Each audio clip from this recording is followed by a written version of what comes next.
Hey everyone, welcome back to our channel, where we bring you the latest tips and tricks to up your social media game. Today we're diving into a much requested topic: how to post multiple pictures on Instagram.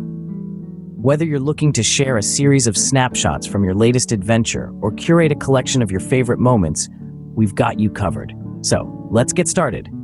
First things first, open up the Instagram app on your device. Make sure you're logged into the account where you want to post your pictures. Tap on the plus icon at the bottom of your screen. This is your gateway to creating new posts, stories, and more. Now, you'll see an option to select photos or videos from your gallery. To post multiple pictures, tap on the Select Multiple button, which looks like overlapping squares. Then, start selecting the photos you wish to upload. You can choose up to 10 images or videos for a single post. After selecting your pictures, you can edit each one individually. Swipe through the images and use Instagram's editing tools to adjust the look of your photos. You can apply filters, adjust brightness, add text, or play with the multitude of editing options available.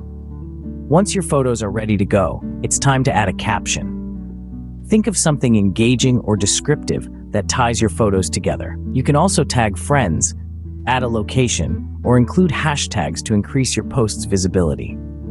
With everything in place, hit the share button. Congratulations, you've just posted multiple pictures on Instagram. Your post will appear on your profile as a single tile, with dots beneath it indicating there are multiple images. Viewers can swipe through to see all the photos. And that's all there is to it. Posting multiple pictures on Instagram is a fantastic way to tell a more comprehensive story and share more of your world with your followers. Experiment with different combinations of images to see what works best for your audience. If you found this tutorial helpful, don't forget to like, share, and subscribe for more tips and tricks. Thanks for watching, and see you in the next video.